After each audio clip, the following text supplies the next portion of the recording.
Hello, students, project management students everywhere that are trying to get PMP exam certified. I wanted to share with you that before I embarked on the journey to becoming a PMP, I found it very hard to conquer the PMBOK guide to understand what was in it.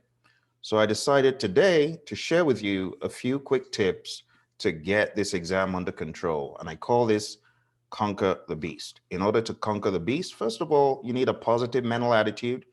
You need to keep your real world project management to the side for a while, because a lot of what you face on the PMP exam is, to be quite honest, the perfect situation.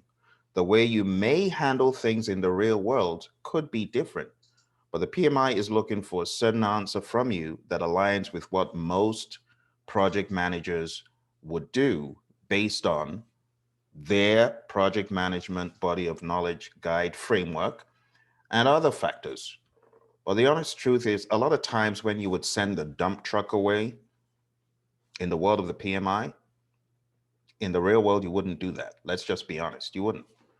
So when you're taking a look at the PMP exam, you need to approach it from their lens, from their angle.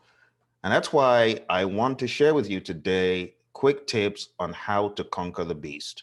For every single domain, task, knowledge area, process group, even the items in the Agile Practice Guide, there's a way you need to approach the dogma, the mindset, and the questions on the exam. So let's jump straight into it. Conquer the beast. How do you conquer the beast? Well, first of all, to conquer the beast, you need to know what you're up against. On the exam, you're up against three domains: people, process, and business. People, 42% of the exam, process 50%, and business 8%. Now be aware that approximately half of the exam is going to be 50% agile and hybrid, and the other 50% is going to be predictive. So you need to be aware of both worlds of predictive and agile, and of course, hybrid in the middle. Now, the way I want you to approach this is not through the lens of page 25, but instead, I want you to have a more universal mindset that blends worlds together. And this is a high-level view of outline tasks. The PMP exam content outline has got tasks in it. This is how I want you to approach it. One, vision or business case. We're talking about the product vision or the business case. That comes first in the mind of whoever wants something done. It could be a product, a service, a result, an increment of some sort to what has already been delivered in the company. But it starts off with, I want something, or we need something in this business unit, or our customers want something. The next step is to charter or authorize it. You first have the vision, you authorize it, and then you begin to plan. After authorization, everything begins to happen. You begin to plan how to get the project done. You begin to execute. Don't lose sight of the fact that there is overlap in a lot of these steps. You could still be in planning to some degree, but also be executing. And as you know, in the world of Agile, we use iterations. We plan for sprint, we do it.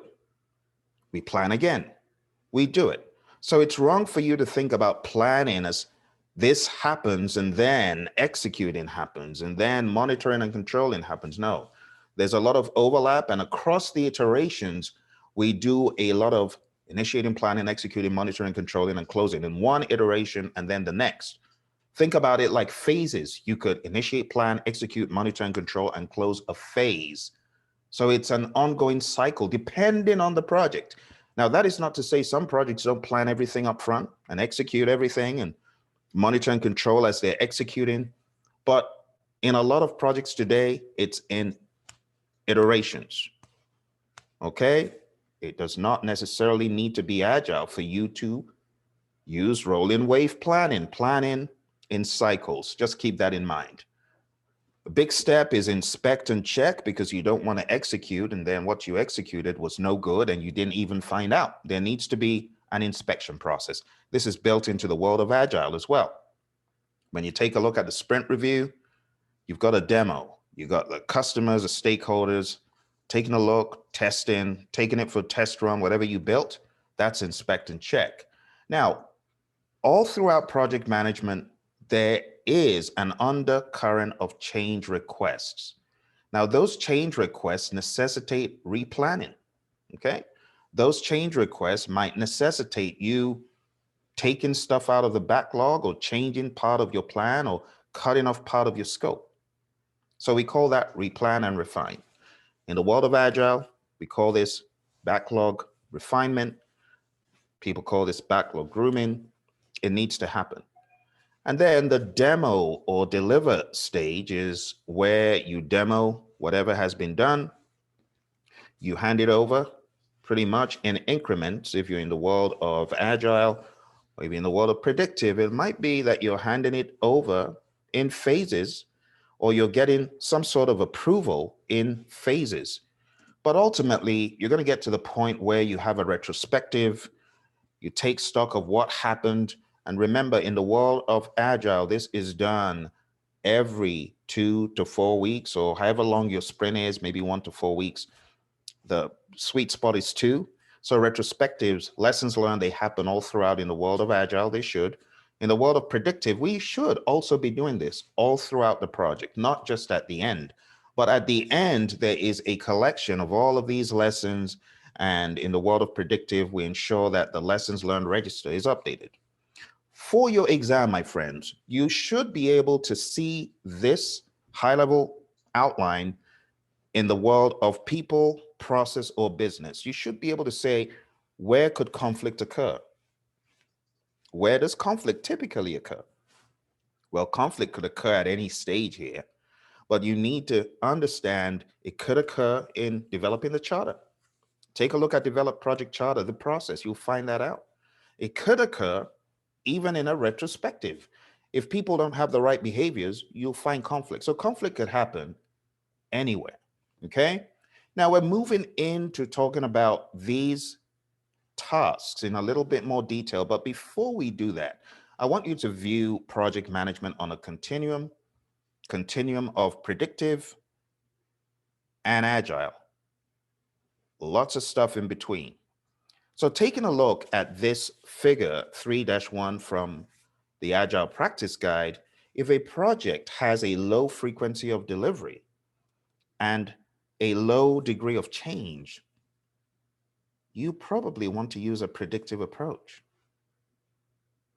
If a project has a high frequency of delivery, but a low degree of change, you might want to think about incremental. If a project has a high degree of change and a high frequency of delivery, you might want to be thinking agile. And if a project has a high degree of change and a low frequency of delivery, you might want to be thinking about iterative project management. Iterative project management has a high degree of change. That's why we do things in iterations. But the delivery is a low frequency of delivery.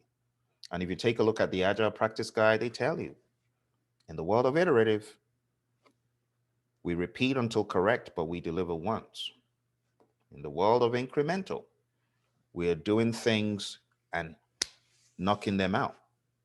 So each one of these has its place in the world of project management, and it will be wrong to say one is superior to the other because we're talking about delivery approaches. Now, when you talk about mindsets, agile thinking is a totally different topic. And every project manager and every project should have agile thinking behind it. While the delivery method may not be agile entirely, you should have agile thinking behind. And research has shown that companies that are agile in their thinking, even though predictive in delivery, perform a lot better than other predictive companies. When we come back in the next video, we're going to be talking about the different tasks in the different domains. But I really want you to not lose sight of the fact that for your exam, you do need to have a particular book as your quick reference. And to be quite honest, as a professional, I would advise you to muscle up and read it. Don't read it in a robotic, I have to fashion. but read it, having a hungry mind. What am I talking about? The book I'm talking about here is none other than the PMBOK guide. I highly recommend. It's part of your professional responsibility. Know what's in it. You know, whatever the edition that comes out, you should know what is in it. And knowing what is in it is only going to make you a more formidable project manager. I remember going to interviews, and the interview questions were pretty much a direct cutout of the PMBOK guide. Needless to say, I nailed those interviews, and I hope you do too when you go for your next interview. I'll see you in the next video.